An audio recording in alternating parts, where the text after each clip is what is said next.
BD elite club মালয়েশিয়ার উদ্যোগে উদযাপন করা হলো বৈশাখী উল্লাস ১৪৩১। উক্ত অনুষ্ঠানে উপস্থিত ছিলেন মালয়েশিয়ায় নিযুক্ত বাংলাদেশের হাই কমিশনার মোহাম্মদ শামীম আহসান ও মালয়েশিয়া পাহাং রাজ্য সংসদের স্পিকার দাতুশ্রী হাজী মোহাম্মদ সরকার হাজী শামসুদ্দিন।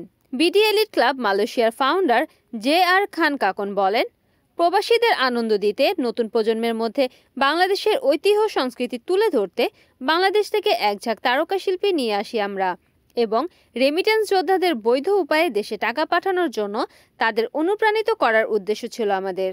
বৈশাখী উল্লাসে বাংলাদেশি ঐতিহ্যবাহী পান্তা ইলিশ ও বিভিন্ন ধরনের খাবারের আয়োজন ছিল। মালয়েশিয়ান লোকাল নাগরিক ও ভিনদেশি নাগরিকদের উপস্থিতি ছিল লক্ষণীয়।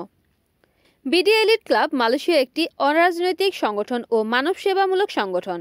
বৈশাখী উল্লাস অনুষ্ঠানটি সফল করতে স্পন্সর করেন মালাবর, ভিআইপি পাঠাঘর ও তামান্না ইন্টারন্যাশনাল সহ আরও অনেক কোম্পানি। এলিট সদস্য রিয়াজউদ্দিন ফাহাদি বলেন, বাংলাদেশের ঐতিহ্য ও সংস্কৃতি বিশ্ব দরবারে ছড়িয়ে দিতে আমরা বদ্ধপরিকর।